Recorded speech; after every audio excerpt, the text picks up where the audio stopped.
તમારા બધાનું ખૂબ ખૂબ સ્વાગત છે યુસ્કોન કુલાઈ મેંગલુરુ તરફથી ચાલી રહેલા લેવલ 1 ના ક્લાસની અંદર 14મો અધ્યાય શ્રી શ્રી રાધા ગોવિંદજીના ચરણોમાં વંદન કરીને ગુરુ મહારાજના આશીર્વાદની સાથે મંગલાચરણ કરી આપણે આજના અધ્યાયની શરૂઆત કરશું. ખૂબ સરસ એવો આજનો દિવસ મકર સંક્રાંતિ શુદ્ધ ભક્તને પણ આપણે આજે યાદ કરીશું. ઓમ અજ્ઞાનતિમિરાન્ધસ્ય જ્ઞાનાંજનશલાકયા ચક્ષુરુન્મિલિतं येन તસ્मै શ્રી ગુરુવે નમઃ. શ્રી ચૈતન્ય મનોભીષ્ટં સ્થાપિतं येन ભૂતલે સ્વયં રૂપ કદા મહ્યં દદાતિ સ્વપદાન્તિકં. વંદેહં શ્રી ગુરુ શ્રીયુતપદકમલં શ્રી ગુરુન વૈષ્ણવાંશ્ચ શ્રી રૂપં સાગ્રજાतं સગણ રઘુનાથાન્વિतं तं સજીવં સાદ્વૈतं સાવધૂतं પરિજન સહિतं શ્રી કૃષ્ણ ચૈતન્ય દેવં શ્રી રાધાન કૃષ્ણ પાદાન સગણ લલિતા શ્રી વિશાખાન્વિતંશ્ચ. હે કૃષ્ણ કરુણા સિંધુ દીનબંધો જગતપતે ગોપેશ ગોપિકા કાંત રાધાકાંત નમોસ્તુતે. તપ્ત કાંચન ગૌરાંગી શ્રી રાધે વૃંદાવનેશ્વરી વૃષભાનુસુતે દેવી પ્રણમામી હરિ પ્રિયે. વાંછા કલ્પતરુભ્યશ્ચ કૃપા સિંધુભ્ય એવ ચ પતિતાનાં પાવનેભ્યો વૈષ્ણવેભ્યો નમો નમઃ. નમો ઓમ વિષ્ણુપાદાય કૃષ્ણપૃષ્ઠાય ભૂતલે શ્રીમતે ભક્તિવેદાંત સ્વામિન ઇતિ નામિને નમસ્તે સારસ્વતે દેવે ગૌરવાણી પ્રચારિણે નિર્વિશેષ શૂન્યવાદી પાશ્ચાત્ય દેશ તારિણે. જય શ્રી કૃષ્ણ ચૈતન્ય પ્રભુ નિત્યાનંદ શ્રી અદ્વૈત ગદાધર શ્રીવાસાદિ ગૌર ભક્ત વૃંદ. હરે કૃષ્ણ કૃષ્ણ કૃષ્ણ હરે હરે હરે રામ રામ રામ હરે હરે. હરે કૃષ્ણ. સર્વને દંડવત પ્રણામ. આજનો અધ્યાય પ્રકૃતિના હરે કૃષ્ણ પ્રભુજી. હરે કૃષ્ણ. આજનો અધ્યાય પ્રકૃતિના 3 ગુણો. જ્ઞાન યોગની શરૂઆત ગઈકાલે આપણે કરી. હરે કૃષ્ણ. અને શું જાણ્યું આપણે ગઈકાલના અધ્યાયમાં? હરે કૃષ્ણ. કોણ કહેશે? થોડુંક કાલનું યાદ કરીએ અને પછી આજની શરૂઆત કરીએ. જે યાદ હોય એ કહેવાનું છે. હરે કૃષ્ણ. શું જોઈ ગયા ગઈકાલના અધ્યાયમાં આપણે? નથી યાદ? હરે કૃષ્ણ. હરે કૃષ્ણ પ્રભુજી. બોલો માતાજી. અને આપણે ક્ષેત્રજ્ઞ વિશે જાણ્યું કે આપણે ખાલી પોતાને જાણીએ છીએ, જ્યારે પ્રભુ આપણને બધાને જાણે છે. એ આપણામાં રહેલા અંતરાત્મામાં આપણને રહીને આપણને એક છૂટ આપી છે કે આપણે જે કરવું એ કરી શકીએ. અને સાચો રસ્તો પણ બતાવે છે કે મને કેન્દ્રમાં રાખીને કરશે તો કોઈ કર્મ બંધનમાં નહીં લાગશે. ભગવાન આપણને એવું જ્ઞાન આપે છે કે આ સમગ્ર ભૌતિક જગતને સમજો અને મારી પાસે આવી શકો છો. તો એવા ગુણો પણ ભગવાને આપણને અંતે જણાવ્યા કે કયા ગુણો જો આપણે વિકસિત કરશું તો આપણે ભગવાન સાથે કનેક્ટ થઈ શકશું. અને ક્ષેત્રજ્ઞ જેમ હમણાં માતાજીએ ચર્ચા કરી એ પ્રમાણે આપણને જ્ઞાન પ્રાપ્ત થયું કે આપણે ખાલી પોતા વિશે જાણીએ છીએ, પણ ભગવાન બધું જ જાણે છે. પાસ્ટ, ફ્યુચર અને પ્રેઝન્ટ બધું ભગવાનને ખબર છે. આપણને આપણું પાસ્ટ અને ફ્યુચર ખબર નથી. આપણે પ્રેઝન્ટમાં જીવી રહીએ છીએ એટલું આપણને ખબર છે. આનાથી વ્યતિરિક્ત આપણને વધારે કઈ ખબર હોતી નથી. તો ભગવાને આપણને એવું જ્ઞાન આપ્યું કે જે જ્ઞાન પ્રાપ્ત કરીને આપણે આપણા ભક્તિ માર્ગમાં પ્રગતિ કરી શકીએ, આપણે આગળ આવી શકીએ. એ માટેનું આપણને ગઈકાલના અધ્યાયમાં જ્ઞાન પ્રાપ્ત થયું છે. આજનો અધ્યાય પ્રકૃતિના 3 ગુણો વિશેનો છે. અને પ્રકૃતિના જે 3 ગુણો છે એ વિશે આપણે પાછલા અધ્યાયોમાં પણ ચર્ચા કરી છે કે આ માયાદેવી છે, ભગવાન આના ઉપર કંટ્રોલ કરે છે અને આ આપણા ઉપર કંટ્રોલ કરે છે. જ્યારે આપણો જન્મ ભૌતિક જગતની અંદર થાય છે તો સમગ્ર 14 લોક જે છે એ આ ગુણોના હેઠળ આવે છે. અને આ ગુણોના સાનિધ્યમાં રહીને આપણે એટલે કે આ બધા જીવ કાર્ય કરે છે. 3 પ્રકારના ગુણો છે. કયા 3 પ્રકારના ગુણો છે? હરે કૃષ્ણ. સત્વ રજોગુણ તમોગુણ. સત્વગુણ, રજોગુણ ને તમોગુણ પ્રભુજી. હરિબોલ. આ 3 ગુણ છે ને આપણને આ જે 3 ગુણ છે આ 3 ગુણ આપણને આ ભૌતિક જગતમાં જીવન જીવવા માટે પ્રેરિત કરે છે. તમો ગુણ છે એનાથી શું થાય છે? રજોગુણ હોય તો એનાથી શું થાય છે? અને સત્વગુણ હોય છે તો એનાથી પણ શું થાય છે? એ તમામ પ્રકારનું જ્ઞાન આપણને આજના અધ્યાયમાં પ્રાપ્ત થવાનું છે. એટલે નોટ અને પેન સાથે લઈને રાખજો. Just minute.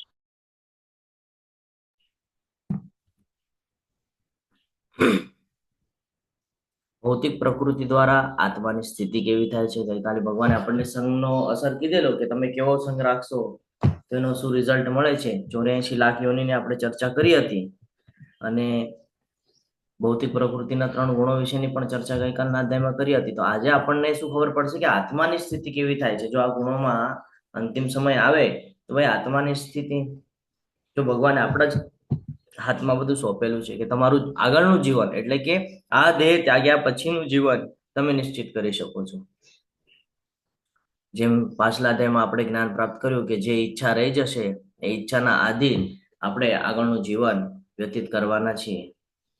છે ને કે જ્યારે મૃત્યુ થશે, આ દેહ ત્યાગ થઈ જશે અને નવો જ્યારે દેહ મળશે તો એ દેહ અને એ સમયનું જે આપણું જીવન હશે એ આપણે અત્યારે જ નિશ્ચિત કરી લેતા હોઈએ છીએ આ જ જન્મની અંદર. સમજી રહ્યા છો? આ જ જન્મની અંદર આપણે આપણું આવતો જન્મ નિશ્ચિત કરી લેતા હોઈએ છીએ. એ જ જ્ઞાન અહીંયા પ્રાપ્ત થશે કે ભૌતિક પ્રકૃતિ દ્વારા આત્માની સ્થિતિ કેવી હોય છે, 3 ગુણો દ્વારા થતી અસર, એનો શું અસર થાય છે, કેવા કેવા લોક પ્રાપ્ત થાય છે, કેવી કેવી યોનિઓ પ્રાપ્ત થાય છે, આ તમામ પ્રકારનું જ્ઞાન આપણને આજના અધ્યાયમાં પ્રાપ્ત થશે. અને અંતે આપણને એ પણ જ્ઞાન પ્રાપ્ત થશે કે આ 3 ગુણોથી બચવાનું કેવી રીતે. હવે તમને અહીંયા પ્રશ્ન થશે, પ્રભુજી સત્વગુણ તો ખૂબ સારો હોય, સત્વગુણમાં હોય તો મનુષ્ય ભક્તિ માર્ગ પર આવી શકે? નહીં. આ જ સમજવાનું છે કે સત્વગુણ વાળો મનુષ્ય પણ એક લિમિટ સુધી જ પહોંચી શકે છે.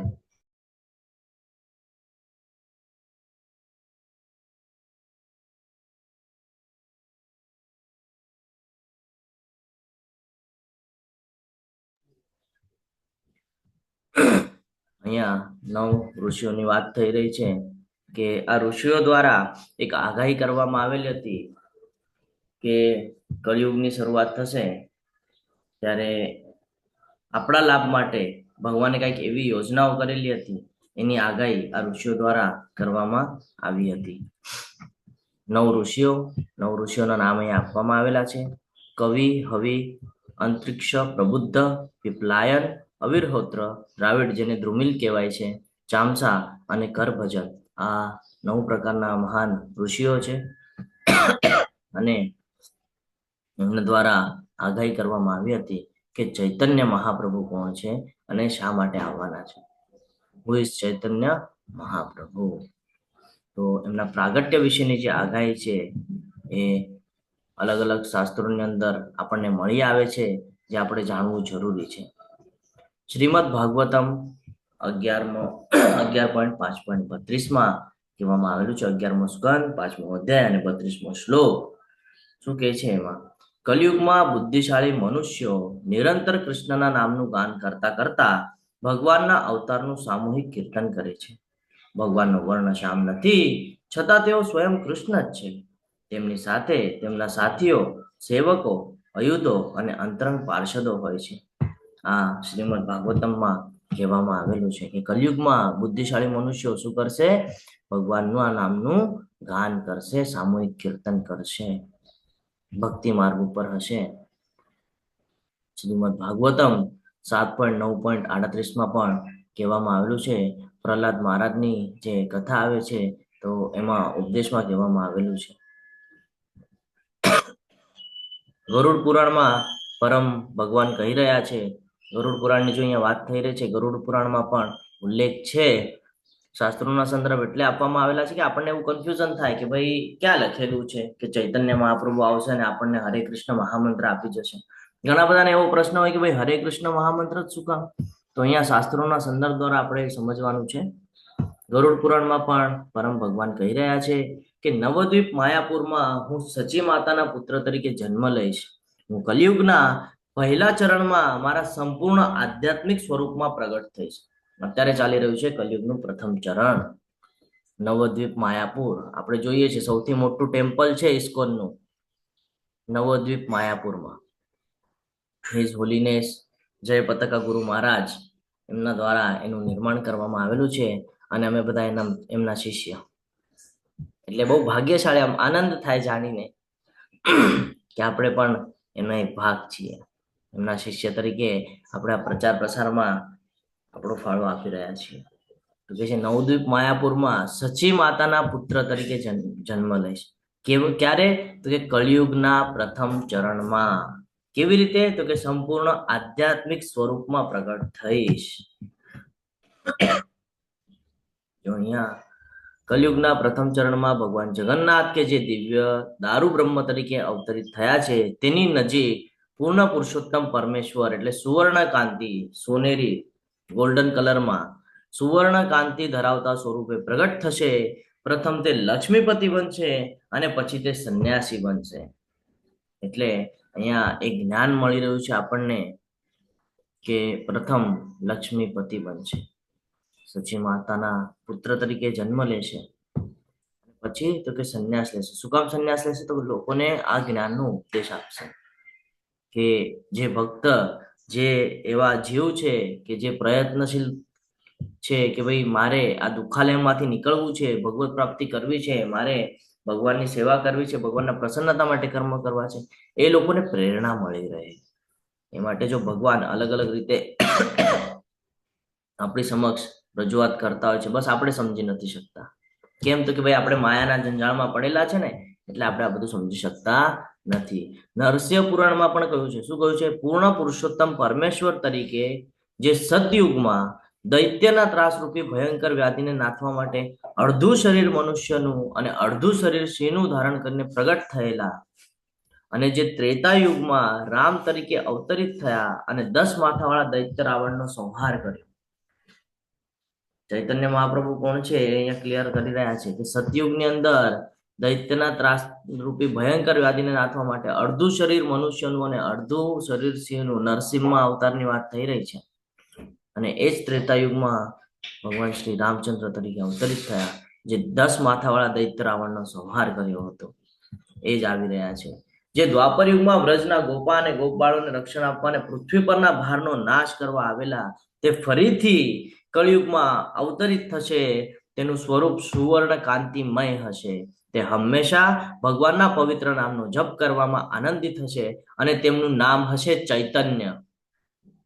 જો નામ લે તો પણ હાથમાં રૂવાડા ઉભા થઈ જાય. નરસિંહ પુરાણમાં કહેવામાં આવેલું છે. એટલે વિચાર કરજો આપણે કયા માર્ગ ઉપર છીએ અને આપણને શું લાભ મળી રહ્યો છે. જે સમગ્ર બ્રહ્માંડનું નિર્માણ કરે છે એમના ઉપદેશોના આધારે આપણે આજે ચાલી રહ્યા છીએ. આપણે એનો એક ભાગ છીએ. બહુ મહત્વનું છે આ સમજવું કે જેનું નામ હશે ચૈતન્ય.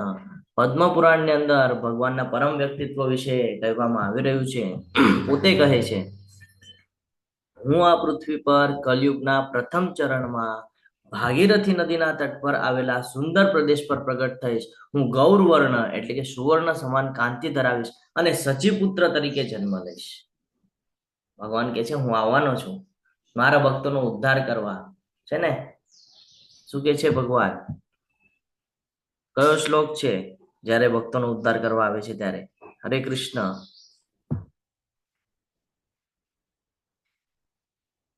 ભૂલી ગયા? યદા યદા હિ ધર્મ. બોલો બોલો બોલો બોલો. આજનો શુભ દિવસ છે, આજે બોલવું જોઈએ. યદા યદા હિ પરિત્રાણાય સાધૂનામ વિનાશાય ચ દુષ્કૃતામ ધર્મ સંસ્થાપનાસ્થાય સંભવામિ યુગે યુગે. ભગવાને કીધેલું છે ને, હું દરેક યુગમાં પ્રગટ થઈશ. શું કામ? મારા ભક્તોનો ઉદ્ધાર કરવા માટે, મારી લીલાઓ બતાવવા માટે, કે મારી લીલાઓને જાણીને એ મારા માર્ગ પર આવી શકે અને મારા સુધી પહોંચી શકે. એટલા માટે અહીંયા ભગવાન આપણે પદ્મ પુરાણમાં કહી રહ્યા છે કે હું આ પૃથ્વી ઉપર આવીશ. ક્યારે આવીશ? કલયુગના પ્રથમ ચરણમાં. ક્યાં આવીશ? તો કે ભાગીરથીના તટ પર આવેલા સુંદર પ્રદેશમાં, અને ગૌર વર્ણ એટલે કે સુવર્ણ સમાન કાંતિ ધરાવીશ અને સચીપુત્ર તરીકે જન્મ લઈશ. અથર્વવેદમાં પણ કહેવામાં આવેલું છે કે કલયુગમાં 4000 વર્ષ વીતી ગયા પછી, સાંભળજો આ બધા પુરાણોમાં લખેલું છે, અને હવે કેલ્ક્યુલેટ કરીએ તો ખબર પડશે આપણને બધું. કલયુગમાં 4000 વર્ષ વીતી ગયા પછી અને 5000 વર્ષની પહેલા, એટલે આજે 1000 વર્ષનો સમયગાળો છે ને, 4000 પછી અને 5000 ની પહેલા એની વાત કરી રહ્યા છે. કલયુગમાં 4000 વર્ષ વીતી ગયા પછી અને 5000 વર્ષની પહેલા હું પૃથ્વી ઉપર અવતરિત થઈશ. હું ગંગાના કિનારે પૃથ્વી પર પ્રગટ થઈશ. હું ઊંચો અને સંત બ્રાહ્મણ ભક્ત બનીશ. મારી પાસે ઉચ્ચ વ્યક્તિના તમામ શુભ લક્ષણો હશે. હું ત્યાગ સંન્યાસનું પ્રદર્શન કરીશ. મારામાં તમામ શુભ સંકેતો હશે. હું ભક્ત બનીશ. ભક્તિ યોગનો અભ્યાસ કરીશ. હું મારી પોતાની ભક્તિમય સેવાનો રસ ચાખીશ. ભગવાન કહે છે હું જ લીલા એવી કરવાનો છું કે હું તમારી સાથે, તમારી વચ્ચે રહી અને હું આનંદ માણવાનો છું મારા ભક્તો સાથે. આ છે ભગવાનની લીલા. આપણે બધા બહુ ભાગ્યશાળી છીએ કે કલયુગના પ્રથમ ચરણની અંદર આપણને જન્મ પ્રાપ્ત થયો.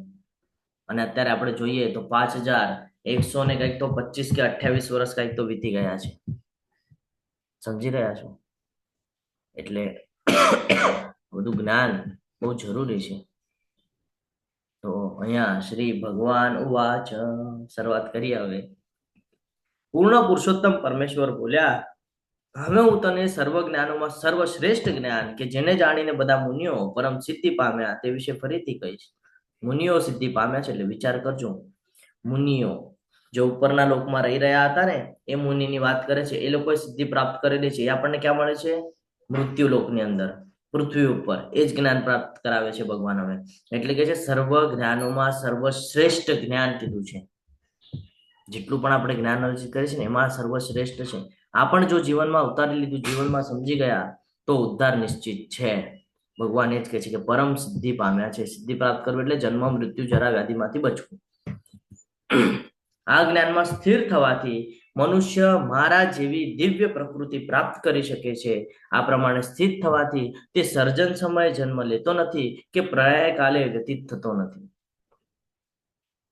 કે છે જ્યારે હું સમગ્ર બ્રહ્માંડનું નિર્માણ કરું છું, મારા રૂપમાંથી જ્યારે સમગ્ર બ્રહ્માંડનું નિર્માણ થાય છે, તો એવા સમયે એને જન્મ લેવાની જરૂરત પડતી નથી. એનો અર્થ શું? ક્યાં જશે? હરે કૃષ્ણ, ભગવત ધામમાં જશે. અને ભગવાન કહે છે કે દિવ્ય પ્રકૃતિને પ્રાપ્ત કરી શકે છે. દિવ્ય પ્રકૃતિ એટલે શું? કે જ્યારે આપણે ભગવાનના પ્રસન્નતા માટે થઈને કોઈ કાર્ય કરીએ તો એ દિવ્ય ગણાય છે. અને જ્યારે ભગવાનને આપણે પ્રસન્ન કરીએ તો ભગવાન ક્યાં બોલાવે છે? એના ધામમાં બોલાવે છે. તો એકવાર એના ધામમાં ગયા પછી ફરી પાછું આવવું પડે છે કે? તો કે એકવાર મારા ધામમાં ગયા પછી પાછો દુઃખાલયમાં હું એને મોકલતો નથી કે છે. જ્યાં સુધી એ ઈચ્છા ન કરે ત્યાં સુધી એને જવા મળતું નથી. હે કુંતી પુત્ર, એ સમજી લેવું જોઈએ કે સર્વ યોનિઓ આ ભૌતિક પ્રકૃતિમાં જન્મ દ્વારા શક્ય બનાવાય છે, અને હું તેમનો બીજ પ્રદાન કરનાર પિતા છું. બહુ મહત્વનો શ્લોક છે. જ્યારે કોઈ કહે ને કે ભગવાન શ્રી કૃષ્ણ જ શું કામ, તમને કોઈ એવો પ્રશ્ન કરે કે ભાઈ તમે કૃષ્ણ કૃષ્ણ શું કામ કરો છો, કૃષ્ણ જ શું કામ, તો આ શ્લોક એમને આપી દેવાનો અને એમને કહેવાનું કે સર્વ યોનિ શું કોંતેય, જેટલી પણ યોનિઓ છે ને સમગ્ર બ્રહ્માંડની અંદર 84 લાખ યોનિ ગઈકાલે આપણે જોયા છે ને. સર્વ યોનિ શું કોંતેય મૂર્તિય સંભવંતિયા, મારા દ્વારા સંભવ છે. શું? તાસામ બ્રહ્મર અહદ્યોનિર અહમ બીજ પ્રદપિતા. ભગવાન આ ખૂબ સરસ રીતે આપણને જ્ઞાન અપાવી રહ્યા છે કે જેટલી પણ યોનિઓ છે, બ્રહ્મથી લઈને નીચે 29 એટલે 29 નરકલોક સુધીનું જેટલા પણ લોક છે, જેટલી પણ યોનિઓ છે, આ દરેક યોનિને જ્યારે જન્મ આપવાનો હોય છે તો એ કેવી રીતે? ભૌતિક પ્રકૃતિ દ્વારા સત્વગુણ, રજોગુણ, તમોગુણ એ કે છે એના દ્વારા શક્ય બનાવું છું, અને એ લોકોને જે બીજ પ્રદાન કરનાર પિતા છું ને એ હું જ છું. આપણને બધાને એમ લાગે કે ભાઈ આપણે જ અહીંયા ભોગ ભોગવવા આવેલા છીએ અને આપણા દ્વારા જ બાળકોની નિર્મિતિ થાય છે. ભગવાનની ઈચ્છા વગર અહીંયા કઈ જ થતું નથી. બાળકોની નિર્મિતિની ક્યાં વાત કરો છો? ભગવાન એ જ સમજાવે છે અહીંયા કે તમે જે એક બીજ નાખો છો ને વૃક્ષ ઉગે છે, તો કે વૃક્ષની અંદર, માટીની અંદર સુગંધ હું છું, એમાં જે રસ પુરાવું છું ચંદ્રનો પ્રકાશ હું છું, અને સૂર્ય એ પણ હું જ છું, ભગવાન કે છે ને. તો જે કાંઈ પણ છે ને એ બધું ભગવાન દ્વારા છે. આપણને એમ લાગે કે ભાઈ આપણા દ્વારા, અરે આપણા દ્વારા અહીંયા કઈ જ થવાનું નથી, એની ઈચ્છાથી થશે. આપણે ખાલી ઈચ્છા વ્યક્ત કરી શકીએ છીએ, ને પૂરું કરવું ન કરવું એ ભગવાનના હાથમાં છે. તો ભગવાન આ એ જ સમજાવે છે કે સર્વ યોનિઓ આ ભૌતિક પ્રકૃતિમાં જન્મ દ્વારા શક્ય બનાવાય છે, અને હું તેમનો બીજ પ્રદાન કરનાર પિતા છું. અહમ બીજ પ્રદ પિતા. બહુ મહત્વનો શ્લોક છે, આ સમજવું જોઈએ, અને જીવનમાં આપણે ભક્તિ માર્ગ પર આગળ વધવું જોઈએ. શું આપણે ભગવાન દ્વારા વિકસિત કે સર્જન થયેલા છીએ? શું લાગે છે તમને? હરે કૃષ્ણ. હરે કૃષ્ણ. કેમ હા કન્ફ્યુઝન પ્રભુજી, સ્થિતિ છે? ભગવાન દ્વારા જ છે સર્જન થયેલું. આપણે પાછળ પણ ભાગવતમની ચર્ચા કરેલી હતી. ભાગવતમના 3જા સ્કંદની અંદર 6ઠા અધ્યાયની અંદર ઘણા બધા એવા શ્લોક છે જેમાં ગર્ભોદક્ષાય વિષ્ણુની વાત આવે છે, કે કેવી રીતે સૃષ્ટિનું સર્જન કરવામાં આવેલું છે. તો આ હંમેશા ધ્યાન રાખવાનું છે કે બીજ આપનાર પિતા પણ ભગવાન જ છે. બસ આપણે ભૂલી જઈએ છીએ, એટલે આપણે આ બધું ધ્યાન રાખવાનું છે. હવે ધ્યાનમાં એ લેવાનું છે કે આપણો જન્મ તો થઈ ગયો, ભગવાને કહી બી દીધું કે બીજ મેં આપ્યું અને જન્મ થઈ ગયો. અને કેવી રીતે? તો કે પ્રકૃતિના 3 ગુણો હેઠળ. હવે આપણે 3 ગુણોની હેઠળ છીએ સમજવાનું છે.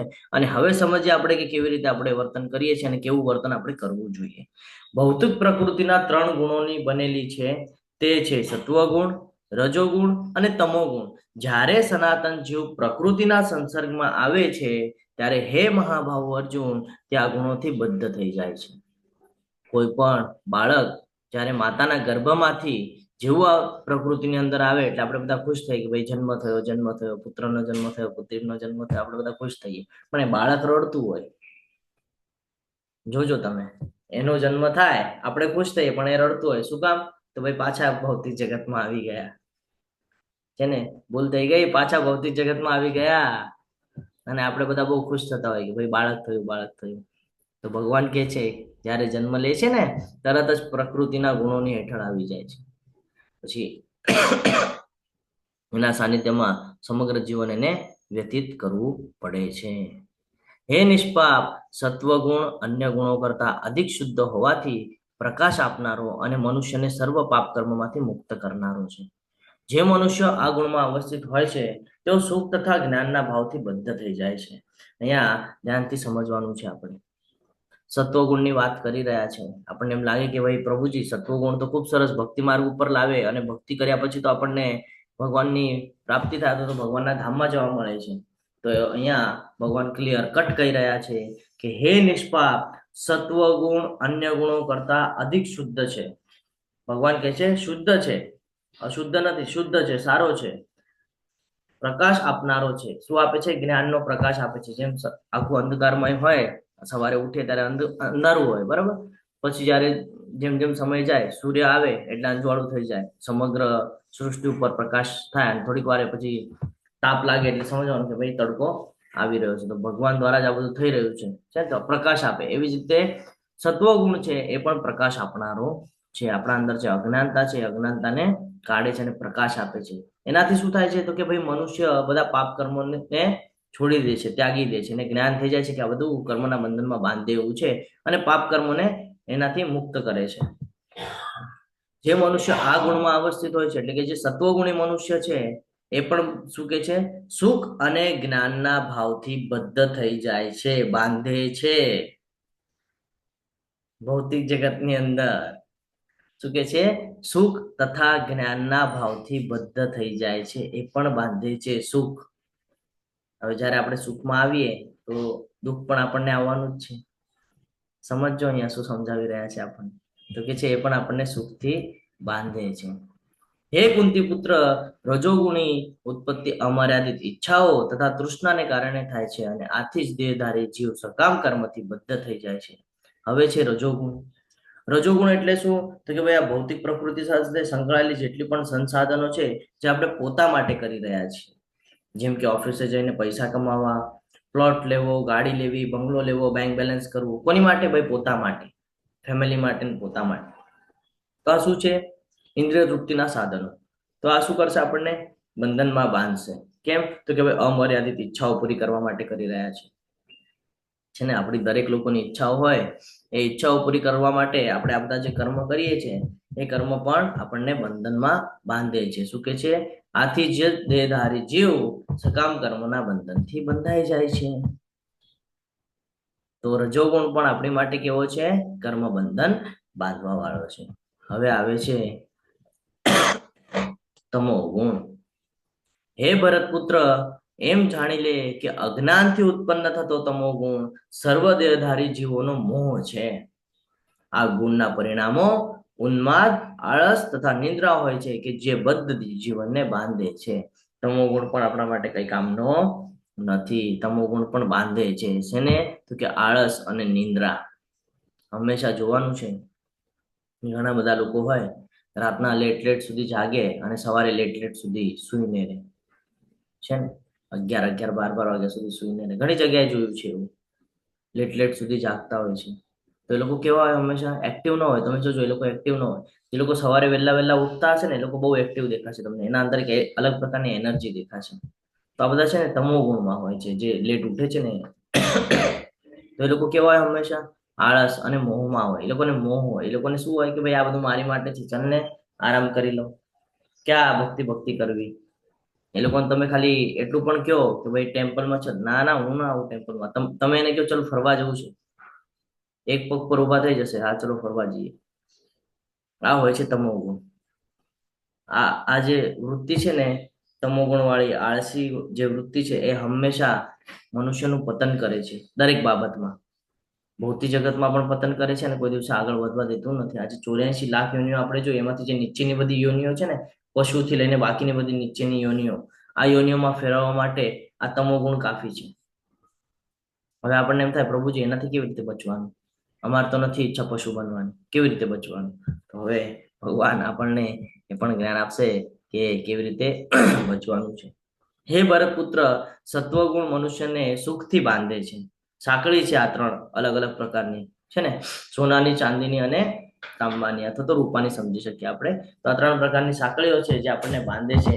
એમાંથી સત્વગુણ મનુષ્યને સુખથી બાંધે છે, રજોગુણ સકામ કર્મથી બાંધે છે અને તમોગુણ મનુષ્યના જ્ઞાનને ઢાંકીને તેને પ્રમાદથી બાંધે છે. અજ્ઞાનતામાં મોકલી દે છે તમોગુણ.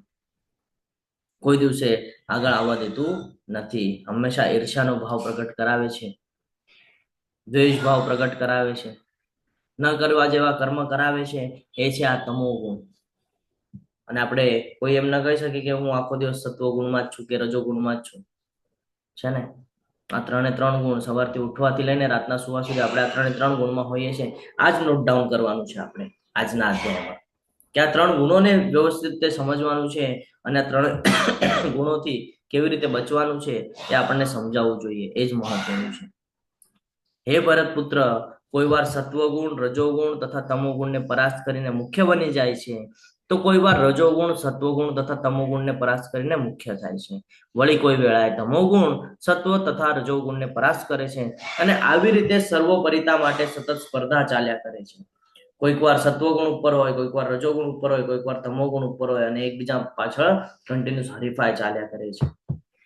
સવારે ઉઠીએ અને જો તરત આપણી ઈચ્છા થાય કે ભાઈ મંગળા આરતીમાં જોડાવવું છે, તો સારી વાત છે. અને ઉઠવાની સાથે આપણને ઈચ્છા થાય કે નહીં હજી થોડુંક સૂઈ લઉં, તમોગુણ. આ સમજવાનું છે. કોઈક વાર ઈચ્છા થાય સવારે ઉઠે, ચલો આજે ઉઠીને ભગવાન પાસે આ માંગવાનું છે, રજોગુણ. પોતા માટે કર્યું ને, રજોગુણ. તો આ અલગ અલગ સ્ટેજ છે. અને કોઈ એમ ના કહી શકે કે હું ભક્તિ માર્ગ ઉપર છું તો હું આ ગુણમાં નથી. બધા આવે છે. તમે રાતના સુવો છો ને, તો એ સુવાનું તમોગુણમાં આવે છે. તમે જ્યારે બપોરે પ્રસાદી ગ્રહણ કરો છો અને ઓફિસમાં જાઓ છો, તો જો તમારી ઈચ્છા એવી હોય ને કે ભાઈ મારી માટે કરું છું કે મારા શરીર માટે હું ખાઈ રહ્યો છું, તો એ રજોગુણમાં આવે છે. આ બધું સમજવાનું છે કે આપણા વિચાર બહુ મહત્વના છે, કે આપણે કેવો વિચાર રાખીએ છીએ. પોતા માટે જ્યારે રાખશું તો રજોગુણ છે, અને ભગવાન માટે રાખશું તો એ સત્વતા છે. એ હંમેશા આપણને આગળ લઈ જશે. તો આ ત્રણેય ગુણ છે એ બંધનમાં બાંધે છે. આપણે આ ત્રણેય ગુણોથી બચવું છે. કેવી રીતે બચી શકાય? કોણ કહેશે? હરે કૃષ્ણ. ત્રણેય ગુણ બાંધે છે. તો આ ભૌતિક જગતમાં તો પછી આપણો ઉદ્ધાર જ નહીં થાય. તો આપણે ભૌતિક જગતમાં ફરી ફરીને આવવાના જ છીએ. હજી એક ગુણ છે આ ત્રણેય ઉપર. કયો ગુણ છે ખબર છે? શુદ્ધ સત્વગુણ. હરી બોલ. ખૂબ સરસ. શુદ્ધ સત્વ ગુણ. આપણે ત્રણેય ત્રણ ગુણને પરાસ્ત કરવાના છે. આ ત્રણેય ત્રણ ગુણથી આપણે પરે જવાનું છે. કેવી રીતે જવાય? તો એ ભગવાન આપણને આગળ સમજાવશે. જો અહીંયા કીધું છે મન. મન એટલે આપણે પોતે. અને આ જે ત્રણ વ્યક્તિ જે દોરડા ખેંચી રહ્યા છે એ કોણ છે? રજોગુણ, સત્વગુણ અને તમોગુણ. ક્યારેક રજોગુણનું દોરડું જોરમાં હોય છે, ક્યારેક સત્વગુણનું હોય છે, તો ક્યારેક તમોગુણનું હોય છે. અને સતત એ લોકોમાં સ્પર્ધા ચાલ્યા કરે છે. એટલે વિચાર કરજો કે આપણને અહીંયા કઠપુતલી જેવું વાતાવરણ દેખાય છે ને, કઠપુતલીની જેમ આપણને નચાવે છે ને આપણે કહીએ ભાઈ મારા દ્વારા થયું છે ને, આપણને લાગે મેં કર્યું, મારા દ્વારા થઈ રહ્યું છે, ભાઈ હું શ્રેષ્ઠ. પણ જયારે ભગવદ્ ગીતા સમજાય તો ખબર પડે અરે આપણો તો અહીંયા વાપર થઈ રહ્યો છે આ ત્રણ ગુણોના હેઠળ. અને આપણને લાગે આપણા દ્વારા. અરે અહીંયા આપણા દ્વારા કઈ જ થતું નથી.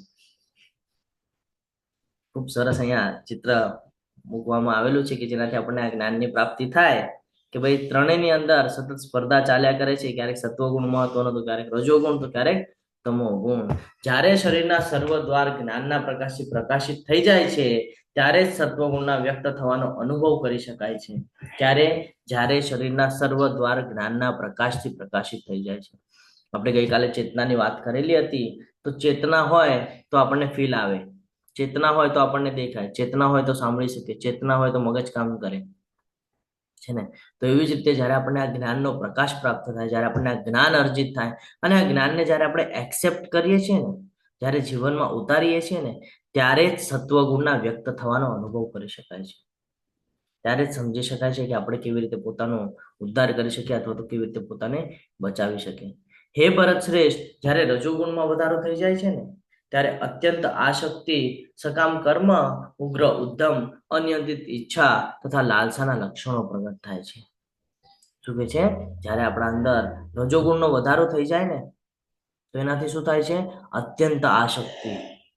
કોઈ પણ બાબતમાં આપણને આસક્તિ આવી જાય. મને કોઈ વસ્તુ જોઈ ગયો, હું મોબાઈલ, ગાડી કે કાંઈ જોઈ ગયો, ઘર, બીર, પૈસા, પ્રોપર્ટી, તરત આપણી આસક્તિ આવી જાય એમાં કે ભાઈ મને આ વસ્તુ જોઈએ છે. અને પછી એ નક્કી એના પ્રકારે આપણે પ્રયત્ન કરવાની શરૂઆત કરી દઈએ છીએ. એનાથી શું થાય છે? કર્મના બંધન બંધાય છે. સકામ કર્મ, પછી ઉગ્ર ઉદ્ધમ, પછી પ્રાપ્ત ન થાય એટલે આપણે અલગ અલગ પ્રયાસો કરીએ. ભાઈ આ તો મને પ્રાપ્ત કરવું જ છે, પછી કાંઈ પણ થાય. અનિયંત્રિત ઈચ્છા ઉપર પછી કંટ્રોલ રહેતો નથી. જ્યાં સુધી મળે નહીં ત્યાં સુધી જીવ ઊંચો નીચો થાય કે આ જોઈએ જ છે, જોઈએ છે. જ્યારે મળી જાય ત્યારે વેલ્યુ ઝીરો. આ રિયાલિટી છે. તમે કોઈ વસ્તુ નવી નવી લાવજો, તમને ખબર પડશે. નવી નવી લાવશો ને બહુ એને સંભાળી રાખશો. ફોર એક્ઝામ્પલ, એખાદી ગાડી લીધી તમે, ખૂબ સરસ રીતે એને રોજ મહિના સુધી ધોશો, ચકાચક રાખશો, એકદમ વ્યવસ્થિત રીતે પાર્કિંગ કરશો. જેમ જેમ જૂની થશે ને પછી ક્યાંય પડી હશે, કોઈએ ઠોક્યું તો એ ચિંતા નથી, કોઈ ક્રેચેસ મારી દે તો એ કાંઈ લેવા દેવા નથી, એ ગાડી ઉપર ધ્યાન બી નથી. અને જ્યારે નવી નવી લાવી તો હાર લગાડીને એને લક્ષ્મી તરીકે સંબોધન કર્યું. આ આપણી વૃત્તિ છે કે જ્યાં સુધી આપણને કઈ વસ્તુ પ્રાપ્ત ન થાય ત્યાં સુધી આપણને એનો ક્રેઝ રહે છે. જ્યારે પ્રાપ્ત થઈ જાય પછી વેલ્યુ ઝીરો. આ મોહ છે આપણો. આ આપણો મોહ છે, ધ્યાનમાં રાખવાનું છે. પછી લાલસા થાય આપણને કે ભાઈ આ મને જોઈએ છે, મને જોઈએ છે. આપણી ઈચ્છા ઉપર આપણો કંટ્રોલ રહે નહીં અને પછી આપણે અલગ અલગ પદ્ધતિઓથી એને પામવાનો પ્રયાસ કરીએ. તો આ પોતા માટે કરી રહ્યા છે ને, પોતાના ઇન્દ્રિય તૃપ્તિ માટે કરી રહ્યા છે ને, એટલે આ બધું શેમાં આવે છે? રજોગુણમાં આવે છે. તો સમજવાનું છે, જ્યારે આવી કઈ આપણને ફિલિંગ આવે અથવા તો વિચાર આવે તરત ક્લિક થવું જોઈએ કે ભાઈ આપણે રજોગુણમાં જઈ રહ્યા છીએ. હે ગુરુપુત્ર, જ્યારે તમોગુણમાં વૃદ્ધિ થઈ જાય છે ત્યારે અંધકાર, જડતા, ઉન્માદ અને મોહ વ્યક્ત થાય છે. શું થાય છે? અંધકાર. જ્ઞાન આપણને હોવા પછી પણ આપણને યાદ રહેતું નથી. કયો સમય હોય છે? જ્યારે આપણે ક્રોધમાં હોઈએ છીએ. જ્યારે ક્રોધમાં આવીએ મન જેવું ન થાય, મનના વિરુદ્ધ થાય અને ક્રોધ આવે આપણને, અને પછી આપણે તરત જ ન કરવા જેવા કર્મ કરી નાખીએ છીએ, તો આ અંધકાર છે. કે ભગવદ્ ગીતાનું જ્ઞાન પ્રાપ્ત કર્યા પછી પણ આપણને ક્રોધ આવે છે અને આપણે ક્રોધમાં ન બોલવા જેવા વેણ બોલે છે, તો એ આ તમો ગુણ છે, જે આપણું નુકસાન કરાવે છે. કીધું છે અહીંયા ઉન્માદ અને મોહ વ્યક્ત થાય છે. આ સિચ્યુએશન એવી છે તમો ગુણની કે આપણું પતન કરાવે છે. એટલે જ કીધું છે ને, ધ્યાયતો વિષયાન પુંસે સંગસ્તે સુપજાયતે સંગાત સજાયતે કામ કામાત ક્રોધો અભિજાયતે ક્રોધાત ભવતિ સમોહા સમોહાત સ્મૃતિ વિભ્રમ શ્રુતિ ભ્રંશાત બુદ્ધિનાશો બુદ્ધિનાશાત પ્રણશ્યતિ. કેમ? તો કે ભાઈ તમો ગુણ પેલા રજોગુણમાં આવ્યા, વસ્તુ જોઈ ગયા, હવે જોઈએ છે એની માટે પ્રયાસ કર્યો, અને હવે જ્યારે નથી મળતું ત્યારે પછી ગુસ્સો આવે છે, અને ગુસ્સામાં ન કરવા જેવી કર્મ આપણે કરી જઈએ છીએ. જ્ઞાન હોય છે પણ એ અંધકારમાં આપણે વયા જઈએ છીએ ને અજ્ઞાન થઈ જઈએ છીએ, ન બોલવા જેવું બધું બોલીએ છીએ ને કર્મના બંધનમાં બંધાઈ જઈએ છીએ, જેનાથી આપણું નુકસાન થાય છે. આ સમજવું બહુ જરૂરી છે. પછી શું થાય તો કે ભાઈ મળે નહીં ને આપણા મન જેવું ન થાય ને એટલે વ્યસનના આધીન થઈ જઈએ આપણે, પછી ન કરવા જેવી બાબતો બધી કરીએ, અને અંતે શું કરીએ છીએ તો કે સુસાઇડ. ઘણા બધા લોકો છે પેશન્સ હોતું નથી, સુસાઇડ કરી નાખે છે, પણ સમજતા જ નથી કે ભાઈ તમે તમો ગુણમાં આવી ગયા છો વધારે, તમે આસક્તિ રાખી દીધી છે વધારે કોઈ પણ બાબતની. તમને ત્યાં સુધી એક વાત હંમેશા ધ્યાનમાં રાખવાનું છે કે આપણે આ જે મોહ રાખીએ છીએ ને એમાંથી બચવું હોય ને તો એક વાત હંમેશા યાદ રાખવાની છે કે તમે જે આ શક્તિ રાખો છો ને આ શક્તિ રાખવાની નથી. તમને લાગે ભાઈ આપણા બધા લોકોને તમે ત્યાં સુધી જ ગમશો જ્યાં સુધી તમે એના મનનું કરો છો, એના મનનું સાંભળો છો, અથવા તમે એના અકોર્ડિંગ જીવન વ્યતીત કરો છો, ત્યાં સુધી જ ગમે. એકવાર તમારા ગમતા કોઈ વ્યક્તિને ખાલી ના પાડીને જોજો, અથવા તો એનું કોઈ હોય ને એના મનના વિરુદ્ધમાં બોલીને જોજો. એકવાર એક જ વાર બોલજો, બીજા સેકન્ડમાં તમને બતાડી દેશે કે તમારી માટે શું છે, બીજા જ સેકન્ડ પર બતાડી દેશે. બધા અહીંયા રજોગુણમાં જીવન વ્યતીત કરી રહ્યા છીએ આપણે. એટલે આપણને એમ લાગે કે ના ના પ્રભુ, હું તો સવારે ઉઠીને માળા કરું છું અને મંગળા આરતીમાં જોડાઉં છું. અહીંયાથી સમજાય છે કે તમે તમારા કોઈ નજીકનું હોય, આપત સૌખ્ય હોય, જેને એકદમ તમારાથી બોન્ડિંગ હોય, એને એકવાર તમે વિરુદ્ધમાં બોલીને જોજો, તરત જ બીજા સેકન્ડ ઉપર તમને બતાડી દેશે કે એ તમારી માટે કેટલું ઇમ્પોર્ટન્ટ છે કે નહીં. તો આ આપણે મોહમાં રહેવાનું નથી. આવ્યા એકલા છે, જવાનું એકલું છે. એટલે પોતાનો વિચાર કરવાનો છે. અહીંયા શું વિચાર કરવાનો છે કે ભાઈ આ દેહ છોડ્યા પછીનું શું? મોબાઈલના ટેગલાઈન ઉપર લગાડી રાખવાનું, ચોલું નહીં દેખાય સ્ક્રીન ઉપર, એમાં લગાડી રાખવાનું છે કે આ દેહ ત્યાગી દીધા પછીનું શું. રોજ વાંચવાનું છે તો યાદ રહેશે કે પછીનું શું, તો પછી માટે આપણે ભક્તિ કરવી પડશે. એટલે આપણે પોતે એની માટે પ્રયત્ન કરવો પડશે. બાકી આપણે કહીશું કે કોઈક આવે અને મારી ભક્તિ કરી જાય, થવાનું નથી. પોતા માટે પોતે પ્રયત્ન કરવા પડશે, બીજા આવીને પ્રયત્ન નહીં કરે. અર્જુન માટે તમે વિચાર કરો, આટલા શુદ્ધ ભક્ત હોવા પછી પણ ભગવાને ખાલી જ્ઞાન ઉપદેશ કર્યો, યુદ્ધ તો એને જ લડવું પડ્યું. રસ્તો બતાડે છે ભગવાન, એ નક્કી પ્રકારે ભગવાન પણ પ્રયત્ન કરે છે કે હું તને સમજાવું, તું સમજી જાય, તું મારી પાસે આવે છે ને, પણ આપણે માનવા તૈયાર નથી, કારણ કે આપણે તમો ગુણમાં જીવન વ્યતીત કરીએ છીએ. હવે અહીંયા આપણને ખબર પડશે કે ભાઈ આ 3 ગુણમાં જો કોઈનું મૃત્યુ થાય તો પછી શું થાય છે, કયા લોકમાં જાય છે, શું રિઝલ્ટ આવે છે. આ તમામ પ્રકારના આપણને ક્વેશ્ચન હોય અને એનો જ આન્સર હવે આપણને ભગવાન આપશે. શું લાગે છે તમને, આ અલગ અલગ ગુણની અંદર જો મૃત્યુ પામે તો શું થતું હશે બંધનના અકોર્ડિંગ? કોણ કહેશે? હરે કૃષ્ણ. હા બોલો રાધિકા માતાજી. હરે કૃષ્ણ. હરે કૃષ્ણ પ્રભુજી. તમો ગુણમાં મૃત્યુ થાય તો નીચેના લોકમાં જાય, રજસ લોકમાં થાય તો અહીંયા જ રહે પૃથ્વી પર, અને સત્વ ગુણમાં થાય તો ઉપરના લોકોમાં જાય. હરિ બોલ. તો આ 3 ગુણ આપણને બંધનમાં જ બાંધે છે. ઉપરનું લોક એટલે બ્રહ્મલોક સુધીની વાત થઈ રહી છે, એ પણ step by step. Direct Brahmlok મળવાનું નથી. આપણે બધા કઈ એટલા શુદ્ધ નથી કે આપણને તરત બ્રહ્માજીની ઉપમા મળી જાય, બરાબર છે? તો એટલા માટે આ બધું સમજવું બહુ જરૂરી છે. જ્યારે કોઈ મનુષ્ય સત્વગુણમાં મૃત્યુ પામે છે ત્યારે તેને મહર્ષિઓના ઉચ્ચતર વિશુદ્ધ લોકની પ્રાપ્તિ થાય છે. ક્યાં જવું પડે છે? મહર્ષિ, જ્યાં આપણને આ બધું જ્ઞાન પ્રાપ્ત થાય. કયું? તો કે ભગવાન છે ને, એવા લોકમાં જવાનું મોકો આપણને મળે છે. પણ ભગવાને પાછલા અધ્યાયમાં એક યાદ અપાવેલું આપણને, શું? તો કે ભાઈ ઉપરના લોકમાં તો મોકલીશ, ભોગ ભોગવાઈને થઈ જશે ને પાછું મૃત્યુ લોકમાં મોકલાવીશ. એટલે જે સત્વગુણમાં હોય આપણને એમ લાગે ભાઈ હું સત્વગુણમાં છું, હું તો ભગવાનની ભક્તિ કરી રહ્યો છું અને બાકીના કામો પણ હું કરી રહ્યો છું, તો એમની માટે આ લાગુ થાય છે કે સત્વગુણમાં જો મૃત્યુ પામે એનો અર્થ શું કે ભાઈ આપણા અંદર જો વધારે આપણે સત્વગુણ રાખ્યો તો મૃત્યુ સમયે આપણા અંદર એ ગુણ વધારે હોય, અને એવા સમયે જો મૃત્યુ પામ્યું તો કે ભાઈ મહર્ષિઓના ઉચ્ચતર લોકમાં જવાની આપણને સંધિ મળશે. પણ ત્યાંથી પણ પાછું પતન નિશ્ચિત છે, કારણ કે આપણે ઘણી બધી કથાઓ દ્વારા સમજ્યું છે કે આ ઋષિઓ છે એ લોકોને પણ શ્રાપ આપવામાં આવેલો છે.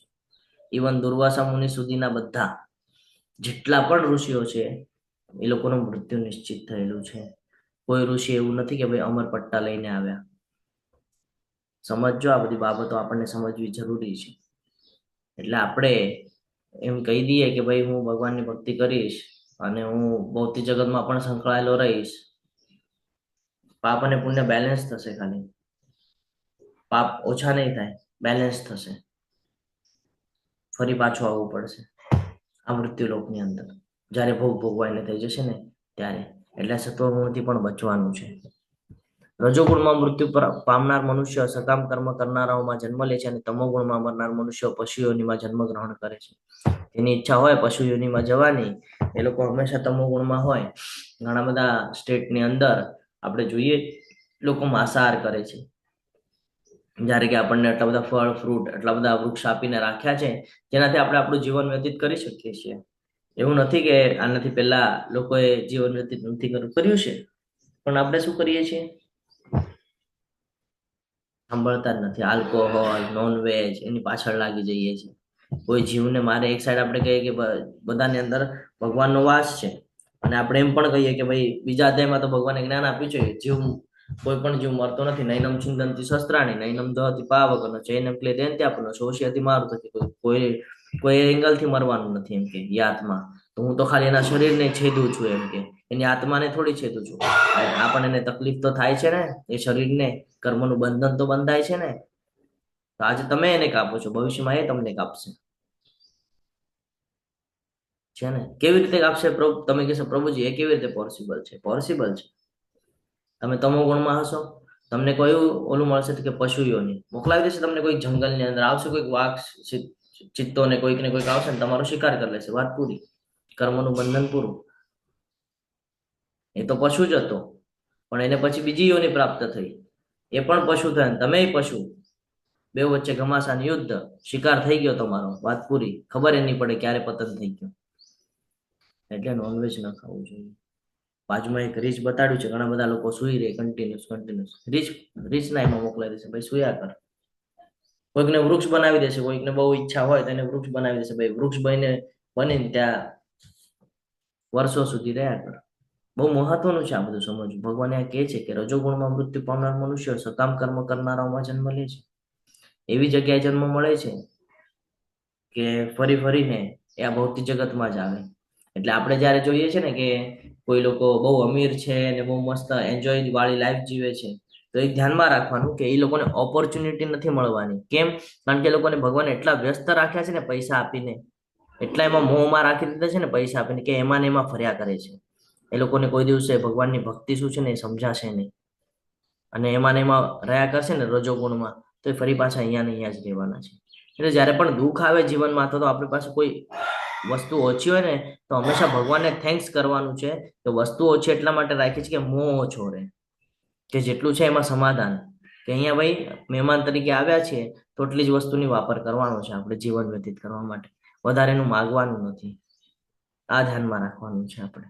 અને દુઃખ આવે તો કે ભગવાનને થેન્ક્સ કરવાનું છે, કારણ દુઃખ આવશે તો તમે ભગવાનને કનેક્ટિંગ દેશો, નહીં તો તમે ભગવાનને ભૂલી જશો.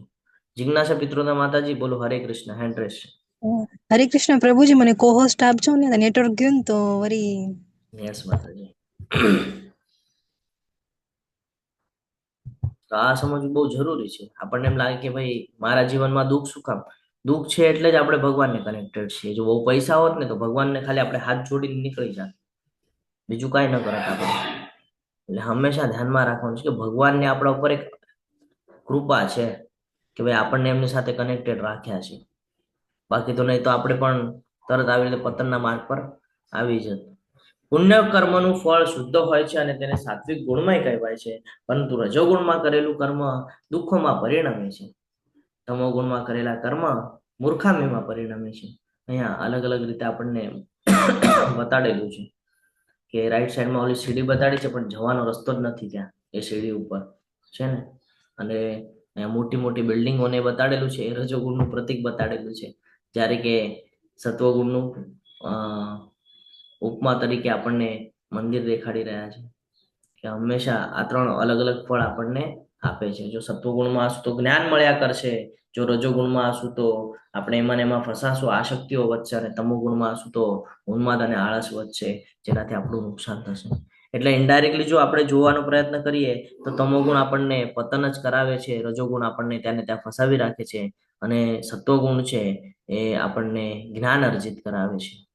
પણ સત્વગુણ પણ આપણને સાંકળમાં બાંધે છે. આપણને ક્યાં સુધી લઈ જાય છે? બહુ તો બ્રહ્મલોક સુધી, ઋષિઓ સુધી, ઋષિ મુનિનું જે લોક છે ત્યાં સુધી જ લઈ જાય છે. એનાથી ઉપર લઈ જવાની એની કેપેસિટી નથી, કારણ કે માયાદેવી છે એ આ 14 લોકને હેન્ડલ કરે છે. તો એનાથી ઉપર જવા માટે આપણને પ્રેરિત કરી શકતું નથી. એનાથી ઉપર જો જવું હોય, આ 3 ગુણને જો આપણે પાર કરીને ભગવત ધામમાં જવું હોય, તો એની માટે આપણને હજી એક ગુણની જરૂર પડશે, જે આપણે આજના અધ્યાયમાં જાણવાના છીએ. સત્વગુણથી વાસ્તવિક જ્ઞાનનો વિકાસ થાય છે, રજોગુણથી લોભ ઉત્પન્ન થાય છે, અને તમોગુણમાંથી પ્રમાદ, મોહ તથા અજ્ઞાનતા ઉત્પન્ન થાય છે. સત્વગુણી મનુષ્ય ક્રમશ ઉપર ઉચ્ચતર લોકમાં જાય છે, રજોગુણી માણસો પૃથ્વી લોક ઉપર રહે છે, અને જે ઘૃણાજનક તમોગુણી હોય છે એ આ નીચેના નરક લોકમાં જાય છે. અહીંયા આપણને ક્વેશ્ચન નિર્માણ થવો જોઈએ તરત કે પ્રભુજી તમે અહીંયા કહો છો કે સત્વગુણી ઉપરના લોકમાં જાય છે, તો એ કેવી રીતે આપણે એને સમજી શકીએ છીએ? જ્યારે આપણે જ્ઞાન અર્જિત કરીએ ને, તો આપણને ઉત્સુકતા થાય કે ભાઈ જાણવું છે, મારે પ્રયાસ કરવો છે. અને પછી જ્યારે આપણે અંતિમ સમયમાં આપણે જો કોઈ ભક્તિ કરેલી હોય, જો કોઈ સારા કર્મ કરેલા હોય, તો એનું કાઉન્ટિંગ પણ તો થાય છે. હવે એ કાઉન્ટિંગના અકોર્ડિંગ અને ભગવદ્ ગીતામાં કીધા પ્રમાણે શું થાય છે? આપણને ઉપરનું કોઈ લોક પ્રાપ્ત થાય છે. અને એ લોકમાં ગયા પછી તો કે ત્યાં પણ ત્યાંનું વાતાવરણ, ત્યાંનું એટમોસ્ફિયર થોડું અલગ હોય છે. અહીંયા કલયુગ ચાલી રહ્યું છે, ત્યાં અલગ યુગ ચાલી રહ્યું હશે, અને ત્યાં આપણને જ્ઞાનની અલગ અલગ કહીએ ને કે સીમાઓ પાર કરવાનો અવસર પ્રાપ્ત થશે.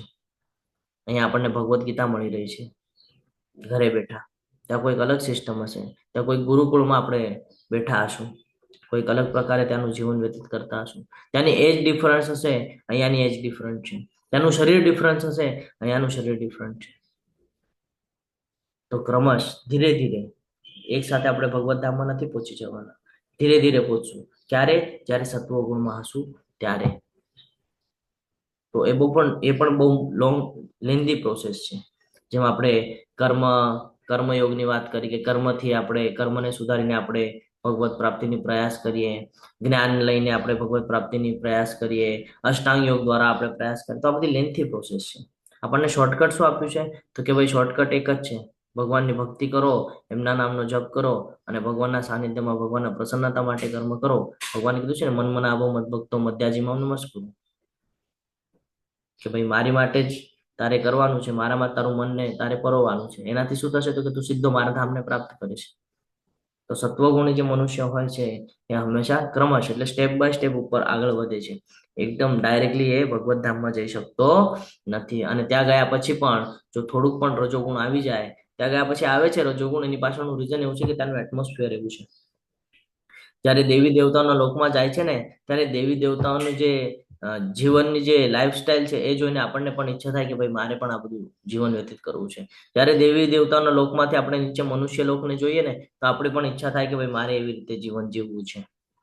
અને પછી આપણા ઈચ્છાના આધારે આપણે પાછા ઉપરથી નીચે આવી જઈએ છીએ. એટલે કે છે કે રજોગુણી માણસો હંમેશા પૃથ્વી લોક ઉપર જ રહે છે, ફરી ફરીને એને પૃથ્વી લોક ઉપર જ આવવું પડે છે. જ્યારે કે તમોગુણી મનુષ્ય શું છે? તો કે ક્યાં જાય છે? તો કે નીચેના લોકમાં જાય છે. એ કોઈ દિવસે ભગવત પ્રાપ્તિ કરી શકતા નથી. એને યોનિ પણ નીચેની પ્રાપ્ત થાય છે, અને લોક પણ નીચેનું જ પ્રાપ્ત થાય છે.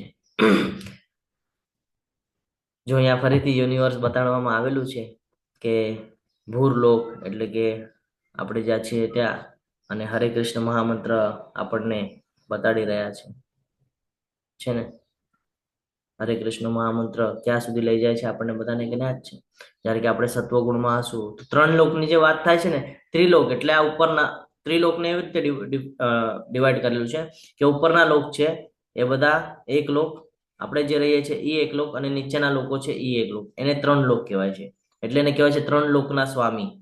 બરાબર. સત્વગુણ, રજોગુણ અને તમોગુણના બેઝ પર જ આ લોકને ડિવાઈડ કરેલા છે, 3 લોક. બરાબર. તો કે 3 લોકના સ્વામી એ પ્રમાણે. તો હરે કૃષ્ણ મહામંત્ર આપણા જીવનમાં જો હોય તો આપણે આ બધું પાર કરીને સીધા ભગવત પ્રાપ્તિ કરી શકીએ છીએ. અને આ જે ગુણ છે આને જ કહેવાય છે શુદ્ધ સત્વ ગુણ. અહીંયા પૂછ્યું છે શું આ સ્થિતિઓને પાર કરી શકાય છે? યસ, આ સ્થિતિઓને પાર કરી શકાય છે. 3 સ્થિતિમાંથી આપણે બચી શકીએ છીએ. જ્યારે કોઈ મનુષ્ય સારી રીતે જાણી લે છે કે સર્વ કાર્યોમાં પ્રકૃતિના 3 ગુણો સિવાય અન્ય કોઈ કરતા નથી, તથા તે પરમેશ્વરને જાણી લે છે કે જેઓ આ 3 ગુણોથી પર છે, ત્યારે તે મારા દિવ્ય સ્વભાવને પ્રાપ્ત કરે છે. આ 3 ગુણોથી પર થવું પડશે. ક્યારે થઈ શકાય છે? જ્યારે કોઈ મનુષ્ય સારી રીતે જાણી લે કે સર્વ કાર્યોમાં પ્રકૃતિના 3 ગુણો સિવાય અન્ય કોઈ કરતા નથી. આપણે લાગે કે ભાઈ આપણે કરતા છીએ, કોઈ કરાવી રહ્યું છે, રાઈટ સાઈડમાં પિક્ચર જોઈ લ્યો, કઠપુતળીની જેમ નચાવે છે, આપણને લાગે ભાઈ મેં કર્યું. આ ગુણો કરાવે છે, આપણે ગુણોને કંટ્રોલ કરવાનો છે. કેવી રીતે? આપણી ઇન્દ્રિયો દ્વારા. આપણને જે 24 એલિમેન્ટ આપ્યા છે, આ 24 એલિમેન્ટ દ્વારા આપણે એને કંટ્રોલ કરવાનું છે. અને ધ્યાન રાખવાનું છે હંમેશા કે કરતા કોણ છે? તો કે આ માયાદેવીના પ્રભાવ હેઠળ આપણે બધું કર્મ કરીએ છીએ. આપણે એનાથી પોતાને બચાવવાનું છે. જ્યારે એ જાણી લે છે કે 3 ગુણો સિવાય અન્ય કોઈ કરતા નથી અને એ પરમેશ્વરને ત્યારે જ જાણી શકે છે. જેઓ આ 3 ગુણોથી પર છે ત્યારે તે મનુષ્ય મારા દિવ્ય સ્વભાવને પ્રાપ્ત કરે છે. આ 3 ગુણોથી પર થવાની વાત પહેલા પણ આપણને ભગવાને કરેલી છે કે જ્યારે આ 3 સાંકળીઓને આપણે તોડીને જ્યારે ઉપર જશું તો આપણે ભગવાનના સાનિધ્યમાં રહી શકશું. જ્યારે દેહધારી જીવ શરીર સાથે સંકળાયેલા 3 ગુણોને ઓળંગી જવા સમર્થ થાય છે, ત્યારે તે જન્મ, મૃત્યુ, ઘડપણ તથા તેમના કષ્ટોમાંથી મુક્ત થઈને આ જીવનમાં અમૃત ભોગવી શકે છે. એટલે ભગવાન કહે છે તું જ્યાં જીવન વ્યતીત કરી રહ્યો છે ને, ત્યાં પણ તને સુખની અનુભૂતિ થશે. જન્મ મૃત્યુથી તને બીક નહીં લાગે. ક્યારે? જ્યારે દેહધારી જીવ શરીર સાથે સંકળાયેલા આ 3 ગુણોને ઓળંગી જવા સમર્થ થાય છે. ક્યારે થાય છે? તો સૌથી પહેલા તો આ શક્તિ રાખવાની નથી. ભગવાનના પ્રસન્નતા માટે કર્મ કરવાનું છે, ભગવાનને સેન્ટરમાં રાખીને કર્મ કરવાનું છે, અને ભગવાનના સાનિધ્યમાં રહીને એની ભક્તિ સેવા કરવાની છે. ત્યારે સમર્થ થાય છે. અને જ્યારે આપણે એ સિચ્યુએશન ઉપર પહોંચીએ છીએ ત્યારે આપણને જન્મ મૃત્યુથી બીક લાગતી નથી, કારણ કે આપણને જ્ઞાન પ્રાપ્ત થાય છે જન્મ મૃત્યુ ખાલી આ ભૌતિક જગત પૂરતું મર્યાદિત છે. જન્મ મૃત્યુ એટલે આ શરીરની વાત થઈ રહી છે. આત્મા કોઈ દિવસે મરતો નથી. આ હંમેશા ધ્યાનમાં રાખવાનું છે. જ્યારે આપણને આ જ્ઞાન પ્રાપ્ત થઈ જાય છે ત્યારે એ જીવ આ જન્મ મૃત્યુથી ડરતો નથી. એને ખબર છે આજે નહીં તો કાલે જવાનું જ છે, અને ત્યાગવાનું જ છે. આજે પંચતત્વનું શરીર છે એને ત્યાગવાનું છે. એ એનામાં વિચલિત થતો નથી, ચિંતા કરતો નથી. એ હંમેશા ભગવાનના સાનિધ્યમાં રહે છે કે જે નિર્ણય લેવો હોય એ લેશે. મારે ખાલી એના શરણમાં રહેવાનું છે, એની સેવા કરવાની છે, એની પ્રસન્નતા માટે મારે કર્મ કરવાના છે. આટલું જ એને ખબર હોય. આનાથી વ્યતિરિક્ત એને ભૌતિક જગત સાથે કોઈ લેવા દેવા હોતા નથી. ઓલા કમળપત્રની જેમ કમળપત્ર ઉપર પાણીનું ટીપું હોય તો એ મોતીની જેમ એના પર સરી પડે છે, એવી જ રીતે આપણે જીવન વ્યતીત કરવું જોઈએ. મહેમાન છે, મહેમાનને જેવું રહેવું જોઈએ. આપણે એમાં બહુ આસક્તિઓ રાખી દે છે, ભાઈ મારી માટે છે, મારી માટે છે, અને પછી આસક્તિઓ રાખીને આપણે કર્મના બંધનમાં બંધાય છે. તો કયા લક્ષણો દ્વારા વ્યક્તિ આ 3 ગુણોથી પર થયેલો જણાય છે? કયા ગુણ છે એમાં? કયા લક્ષણો છે? હરે કૃષ્ણ. શું લાગે છે તમને? હમણાં જ આપણે ચર્ચા કરી ગયા છીએ. હરે કૃષ્ણ પ્રભુ. હરે ત્યારે કૃષ્ણ. આપણે શુદ્ધ સત્વગુણમાં રહીશું એટલે કે જે પણ કાર્ય કરીશું તે ભગવાનને કેન્દ્રમાં રાખીને કરીશું. કે આપણે ભગવાનને ખુશ કરવા માટે જે કાર્ય કરીશું તો આપણે શુદ્ધ સત્વગુણમાં રહી શકીશું. તો આપણે ગુણોથી પર થયેલા જણા. હરે કૃષ્ણ. હરે કૃષ્ણ. હરિ બોલ. ખૂબ સરસ. આપણને સમજવું પડશે પહેલી વાત તો કે આપણે ગુણોમાં કેવી રીતે આવી શકીએ છીએ, છે ને? કેવી રીતે આપણે કર્મ કરી શકીએ છીએ. તો ભગવાને ભગવદ્ ગીતાની અંદર કીધેલું છે કે જ્યારે કોઈ પણ કર્મની અંદર જો તે મને કનેક્ટ કરી લીધું, જો તે મારા માટે કર્યું ને, તો એ કર્મ પણ દિવ્ય થઈ જાય છે. ભગવાને પાછલા અધ્યાયમાં કીધેલું છે કે જ્યારે તું મને એમાં ઇન્વોલ્વ કરી દઈશ તો એ કર્મ દિવ્ય થઈ જાય છે. અને જ્યારે દિવ્ય કર્મ હોય તો એનું ફળ પણ આપણને દિવ્ય પ્રાપ્ત થાય છે. તો આપણે આ ત્રણેય ગુણોથી બચવું હોય તો ભગવાનને સેન્ટરમાં રાખવું જરૂરી છે. અર્જુને પૂછ્યું, હે મારા પ્રિય પ્રભુ, જે મનુષ્ય આ 3 ગુણોથી પર થયેલો છે તેને કયા લક્ષણો વડે જાણી શકાય છે? તેનું આચરણ કેવું હોય છે? અને તે પ્રકૃતિના ગુણોને કેવી રીતે ઓળંગી જાય છે? પ્રશ્ન પૂછે છે અહીંયા અર્જુનજી કે કેવી રીતે સમજવાનું કે ભાઈ એનું આચરણ કેવી રીતે રાખવું જોઈએ, એને પ્રકૃતિના 3 ગુણોને કેવી રીતે ઓળંગવાના છે, કયા કયા લક્ષણો હોવા જોઈએ. તો હવે જે શ્લોક છે ને એનો સ્ક્રીનશોટ મારજો, જીવનમાં બહુ મહત્વનો છે. પૂર્ણ પુરુષોત્તમ પરમેશ્વર બોલ્યા, હે પાંડુપુત્ર, જે મનુષ્ય પ્રકાશ, આસક્તિ તથા મોહ ઉપસ્થિત હોય ત્યારે તેમની ઘૃણા કરતો નથી, કે તે ન હોય ત્યારે તેમની આકાંક્ષા રાખતો નથી. ન્યુટ્રલ રહેવાની વાત છે કે કોઈનો બંગલો જોઈને પોતાની ઝોપડીની ચિંતા ન કરવી જોઈએ કે ભાઈ એનો બંગલો છે તો હું કેમ ઝોપડી મારું, હું પણ બંગલો બનાવું. ભગવાન એ જ સમજાવે છે અહીંયા કે જે મનુષ્ય પ્રકાશ, આસક્તિ તથા મોહ ઉપસ્થિત હોય ત્યારે તેમની ઘૃણા કરતો નથી. કોઈ દિવસે ઘૃણા ન કરવી જોઈએ. અને આકાંક્ષા એટલે ઈચ્છા પણ રાખતો નથી કે એનાથી સારું મને પ્રાપ્ત થાય. જે મળ્યું છે એમાં ખુશ રહેવાનો પ્રયત્ન કરવાનો છે. જે ભૌતિક ગુણોની આ સર્વ પ્રતિક્રિયાઓ પ્રત્યે નિશ્ચલ તથા અવિચળ રહે છે, એટલે એમાં વિચલિત થતો નથી અને કેવળ ગુણો જ ક્રિયાશીલ હોય છે એમ જાણીને તટસ્થ તથા ગુણાતીત રહે છે. અહીંયા ખૂબ સરસ રીતે સમજાવે છે કે જે કાંઈ પણ આપણી સાથે થઈ રહ્યું છે ડેલી રૂટીનની અંદર, ડેલી જીવનની અંદર ઘણા બધા એવા સિચ્યુએશન નિર્માણ થાય છે કે જેમાં તમે વિચલિત થાવ, તો કે ભગવાન કહે છે એ જ વિચલિત ન થવું જોઈએ. કે કંઈ પણ સિચ્યુએશન આવે એમાં વિચલિત નથી થવાનું, શાંતિ રાખવાની છે, સંયમ રાખવાનો છે અને આપણે આપણા ભક્તિમાં આગળ વધવાનું છે. ઘણા બધા લોકો સાથે એવું થાય કે ભાઈ પ્રભુ તમે કહો છો તિલક લગાડીને જવાનું, ધોતી કુર્તો પહેરવાનો, માળા ગળામાં કંઠી માળા હોય અને તુલસી માળાની સાથે આપણે જવાનું, માળા કરવાની. બધા હસે છે, એ લોકો હસે છે, એ લોકોનો પ્રોબ્લેમ છે, આપણો નથી ને. આપણને જ્ઞાન છે એટલે આપણે એ માર્ગ ઉપર છે.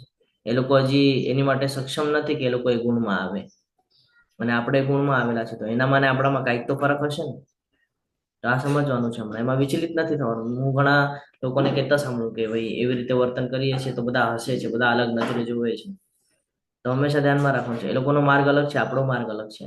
આપણે એ લોકોથી એક સ્ટેજ આગળ છીએ, એ લોકો હજી બી પતનના માર્ગ ઉપર છે. આપણે પ્રયત્નશીલ તો પણ છે કે ભાઈ આ દુખાલયમાં ફરી પાછું આવવું ન પડે.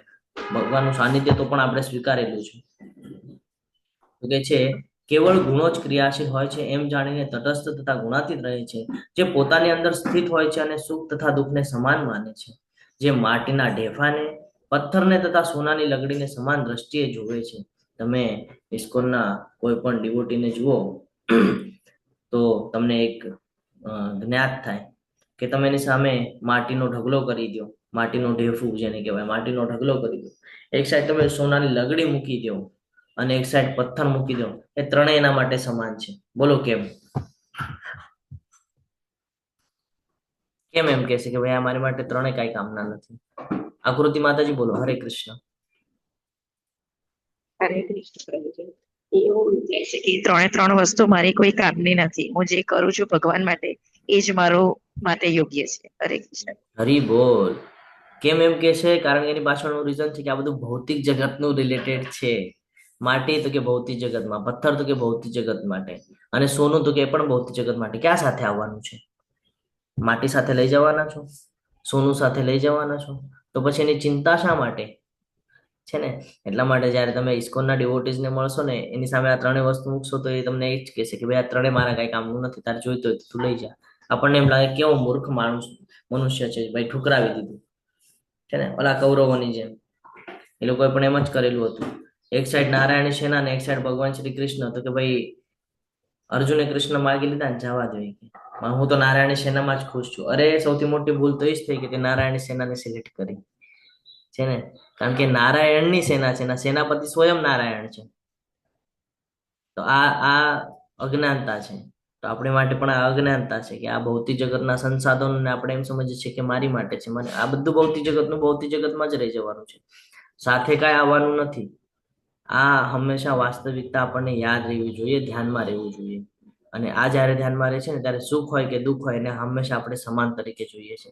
જે માટીના ઢેફાને, પથ્થરને તથા સોનાની લગડીને સમાન દ્રષ્ટિએ જોવે છે, જે અનુકૂળ તથા પ્રતિકૂળ પ્રતિ સમાન રહે છે. આ 3 દિવસથી ભગવાન આપણને યાદ અપાવે છે આ ત્રીજી વાર યાદ અપાવ્યું ભગવાને આપણને કે અનુકૂળ અને પ્રતિકૂળ પ્રતિ સમાન રહેવું. જે ધીર છે ને તથા પ્રશંસા ને બદનામીમાં માન તથા અપમાનમાં આ પણ ફરીથી આપણને યાદ અપાવે છે ભગવાન કે ધીર પુરુષ કોને કહેવાય. સ્થિત ધીર મુનિ રુચ્યતે કોને કહેવાય? જે સુખ અને દુઃખમાં સમાન અવસ્થામાં હોય છે ને, જે કોઈ ઈચ્છા રાખતો નથી ને એ ધીર પુરુષ છે. ભૌતિક જગતમાં એને કોઈ ઈચ્છા હોતી નથી. એને ખબર છે કે આ બધી ભૌતિક જગતના સંસાધનો આ બધા ટેમ્પરરી સુખ આપવા વાળા છે, આ પરમનન્ટ સુખ આપવા વાળા નથી. પરમનન્ટ સુખ શેનાથી મળે છે? તો કે ભગવાનના પવિત્ર ભગવાનના સાનિધ્યમાં રહીને પવિત્ર રીતે હું ભગવાનની સેવા કરું પવિત્ર મનની સાથે. આ મહત્વનું છે. અનુકૂળ તથા પ્રતિકૂળ પ્રતિ સમાન રહેવું. ધીર પુરુષ જે હોય એ હંમેશા પ્રશંસા અને બદનામીમાં માન તથા અપમાનમાં સમાન ભાવે રહે છે. જે શત્રુ તથા મિત્ર પ્રતિ સમાન વ્યવહાર રાખે છે. મિત્ર હોય તો એ ઠીક અને શત્રુ હોય તો એ ઠીક. જેને સર્વ દુન્યવી કાર્યનો પરિત્યાગ કર્યો છે. આવા મનુષ્યને પ્રકૃતિના ગુણોથી પર માનવો જોઈએ. ત્યારે એમ સમજવું જોઈએ કે આ પ્રકૃતિના 3 ગુણોને પાર કરી ચુક્યો છે. હવે તમે કહેશો પ્રભુજી આ બધું તો પોસિબલ નથી, તો ભગવત પ્રાપ્તિ પણ પોસિબલ નથી. તમે કહેશો પ્રભુજી અમે તો ભૌતિક જગતમાં જીવન વ્યતીત કરીએ છીએ, બધા સાથે કોન્ટેક્ટ આવે, કોઈક કાંઈક બોલી જાય તો આપણો સ્વભાવ છે ભાઈ આપણે એને કાંઈક બોલી જઈએ. બસ આ જ કંટ્રોલ કરવાની વાત કરે છે ભગવાન કે તું બોલીને પણ કર્મના બંધનમાં બંધાઈ જાય છે. એટલે તું પોતા ઉપર કંટ્રોલ લાવ. જેટલું શાંત રહેતા આવડે એટલું શાંત રહે, સંયમ રાખતા આવડે એટલો સંયમ રાખવાનો પ્રયાસ કર. એટલા માટે જ કહે છે ભગવાન આપણને કે આ બધું કરવા માટે તને શાંતિની જરૂર પડશે. શાંતિ ક્યાં મળશે? તો કે ભોક્તારમ યજ્ઞ તપસ્યા સર્વ લોકો મહેશ્વરમ છે ને. તું મારા શરણમાં રહેજે તો તને શાંતિની અનુભૂતિ થશે. એ વગર તને શાંતિની અનુભૂતિ થવાની નથી. તું ભૌતિક જગતમાં એટલો બધો સંકળાઈ ગયો છે, ગૂંચવાડામાં ફસાઈ ગયો છે કે તું એમાંથી નીકળવા જ નથી માંગતો. ઓલો કરોળિયો હોય ને, તો કરોળિયાની એક આદત હોય કે ભાઈ ઝાડા બનાવે. માયાદેવી એવા ઝાડા બનાવીને રાખ્યા છે ને એમાં આપણે ફસાઈ ગયા છીએ. તેમાંથી આપણે નીકળી જ નથી શકી રહ્યા. આપણે પ્રયત્ન કરીએ છીએ પણ નીકળી શકતા કાંઈ નથી. અને આપણે કહે પણ પ્રભુજી આ બધું તો પોસિબલ નથી. તો કે ભાઈ ભગવત પ્રાપ્તિ પણ પછી પોસિબલ નહીં થાય. આમાંથી અમુક ગુણ તો વિકસાવવા પડશે ને ત્યારે આપણે શુદ્ધ તરફ આગળ વધી શકશું. રાઈટ સાઈડમાં એક ફોટો બતાડેલો છે શુદ્ધ ભક્ત તરીકે. નારદજી છે, સૌથી શુદ્ધ ભક્ત છે. જે મનુષ્ય સર્વ સંજોગોમાં ચૂક્યા વગર મારી અવિચળ ભક્તિમાં પરોવાયેલો રહે છે તે તરત જ ભૌતિક પ્રકૃતિના ગુણોને ઓળંગી જાય છે અને એ રીતે બ્રહ્મપદ સુધી પહોંચી જાય છે. એટલે જે બ્રહ્મ જ્યોતિર્ની વાત કરી રહ્યા હતા ને ત્યાં સુધી પહોંચવાની વાત કરે છે. કેટલું કરે તો કે સર્વ સંજોગોમાં ચૂક્યા વગર મારી અવિચળ ભક્તિમાં પરોવાયેલો રહે છે. એ તરત જ આ ભૌતિક પ્રકૃતિના ગુણોને ઓળંગી જાય છે. સમજી રહ્યા છો? ભગવાન કહે છે અવિચળ ભક્તિમાં પરોવાયેલો રહે.